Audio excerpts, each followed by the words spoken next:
কাঁচা পাকা টমেটো একদম তরতাজা, গাছ থেকে ছিঁড়ে এনেছে মনে হচ্ছে, তাই না? আসলেই তাই। এগুলো আমার চাচি শাশুড়ির গাছের টমেটো। উনি আমাদেরকে কিছুটা দিয়েছেন, তো এখানে আমি রান্না করার জন্য কিছুটা কুচি করে নিচ্ছি। আজকে ভাজি করব। একটা পাটি পেতে রান্নাঘরের পাশেই বসে পড়েছি। এটা আমার শাশুড়ির কাঁচা রান্নাঘর, এটা হচ্ছে বাহিরের যেটা সেইটা।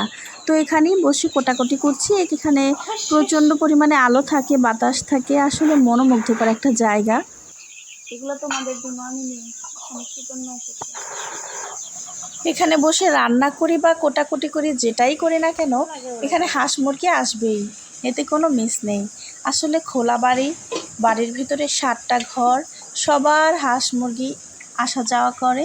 তো এটা হচ্ছে আমাদের বাড়ির পেছন সাইডটা, সেখানেই আমরা এই রান্নাঘরটা করেছি।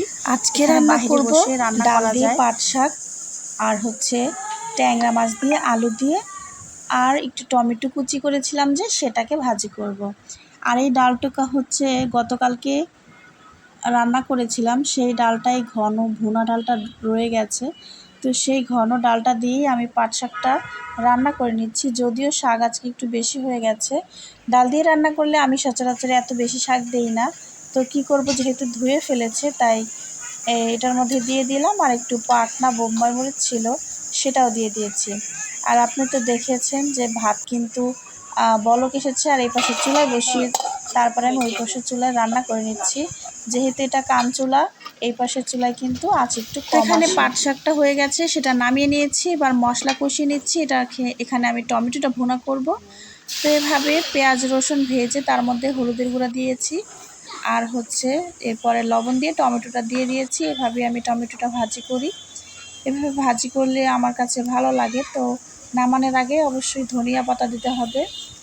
ধনিয়া পাতাটা না দিলে টমেটো ভাজি মজা লাগে না। তো ওই দিন আমাদের বাসায় ধনিয়া পাতা ছিল না, যে কারণে আমি দিতে পারিনি। আর ছিল, সেটা আর কি বেশি একটা ভালো ছিল না, একটু হলুদ হলুদ ছিল। তো সেটাই এখানে টমেটো ভাজিও হয়ে গেছে, এটাও নামিয়ে নিচ্ছি। আর আপনারা একটা জিনিস খেয়াল করেছেন কিনা আমি জানি না, আমি কিন্তু সব রান্না করছি একটা কড়াইতে। মানে হলো যেই কড়াইটাতে রান্না করেছি সেটা থেকে আবার ঢেলে নিয়ে আবার সেটার মধ্যেই কিন্তু আমি অন্য একটা জিনিস রান্না করি। এতে করে কি হয়, 3-4টা কড়াইতে কালি লাগে না। আর ধোয়ার সময় জাস্ট ভাতের পাতিল আর তরকারির পাতিল, এই দুইটা ধুলেই হয়ে যায়। আর আমি যদি প্রত্যেকটা তরকারি আলাদা আলাদা পাতিলে রান্না করতাম, আর যদি এভাবে অনেকগুলো পাতিলে কালি লাগাইতাম, তাহলে কিন্তু আমার নিজেরই কষ্ট হইতো এগুলো ধুইতে। তো এটা আমার টমেটো ভাজি হয়ে গেছে। এখানে আমি ধনিয়া পাতা দিতে পারিনি, যেহেতু আমার ধনিয়া পাতা তেমন একটা ছিল না। তো এখন কিন্তু আমি মাছটাও রান্না করে নিচ্ছি। এই মাছগুলাকে কিন্তু এই আমাদের ভোলায়, মানে আমার শ্বশুরবাড়ির অঞ্চলে এগুলোকে বলে ঘুইঙ্গা মাছ। কিন্তু এগুলো দেখতে কিন্তু ট্যাংরা মাছের মতো, জানি না এটা আসলে কি মাছ। তো আমার কাছে এটা ট্যাংরা মাছই মনে হয়, তাই আমি বেশিরভাগ সময় এটাকে ট্যাংরা মাছই বলি।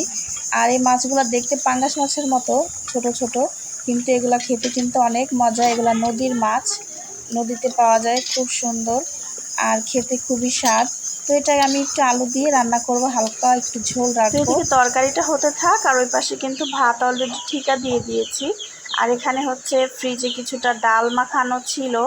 আসলে ডাল কিছু অনেকগুলো একসাথে ব্লেন্ডার করে ফ্রিজে রেখে দিই, তো সেখান থেকেই ডাল ছিল। ভাবলাম যে চুলাও খালি আছে, আর বের করে রেখেছিলাম। হয়তো ভাতের সাথেও দুপুরে চাইলে খাওয়া যাবে, আবার বিকেলে নাস্তা হিসেবে একটু খাওয়া যাবে। তো যেহেতু চুলার আগুন আছে, এখানে আমি বড়াগুলো ভেজে নিচ্ছি। পাশের যে কানচুলাটা আছে, এটা কিন্তু আঁচ খুবই কম লাগে। তো এখানে কিছু চুলার উপরে বসিয়ে আস্তে ধীরে কাজ করা যায়। তো পাশের চুলায় রান্না করা যায়, আবার এখানেও কিছু একটা বসিয়ে রাখা যায়। তো এখানে পেঁয়াজগুলো ভাজা হতে থাক, আমি আবার কিন্তু ঢেকেও দিয়েছি। আর পাশে দেখতেই পাচ্ছেন যে টমেটো দিয়ে দিচ্ছি। মাছটাও কিন্তু অলরেডি হয়ে এসেছে, এখন টমেটো দিয়ে দেবো আর কিছুটা ধনিয়া পাতা দিয়ে দিচ্ছি। যারা এই পর্যন্ত আমার ভিডিওটি দেখেছেন তাদেরকে জানাই অসংখ্য ধন্যবাদ, ভালোবাসা, মন থেকে দোয়া। আর আপনি যদি এখনও আমার চ্যানেলটি সাবস্ক্রাইব না করে থাকেন, তাহলে প্লিজ কষ্ট করে সাবস্ক্রাইব করে রাখবেন।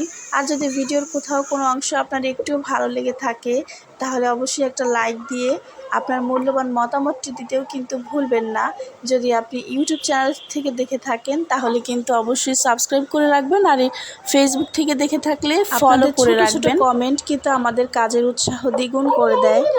আর আপনাদের যদি কোনো কিছু খারাপ লেগে থাকে বা কোনো সাজেশন দেওয়ার থাকে তাহলে অবশ্যই আপনারা বলতে পারেন।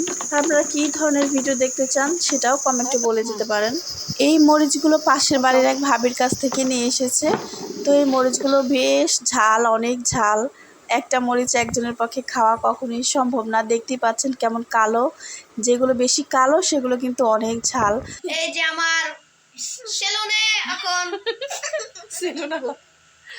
বলবে যে পার্লার, জেমস পার্লার হাসনাইন আমগো ঢাকায় গিয়া লুক চেঞ্জ সেলুনে গেছিল। হায় কয় কি আমার লুক চেঞ্জ হয়েছে। পিছনে যাকে দেখতে পাচ্ছেন ও হচ্ছে আমার ছোট দেবর। তো ছোট দেবর হচ্ছে আমাকে তেল দিয়ে দিচ্ছিল। জানি না একদিন হয়তো দেবর অনেক বড় হয়ে যাবে, তার নিজের সংসার হবে, আর তখন কি ভাবির সাথে এই যে খুনসুটিগুলো এগুলো মনে রাখবে কি না। তো একটু ক্যামেরা বন্দি করে রাখলাম।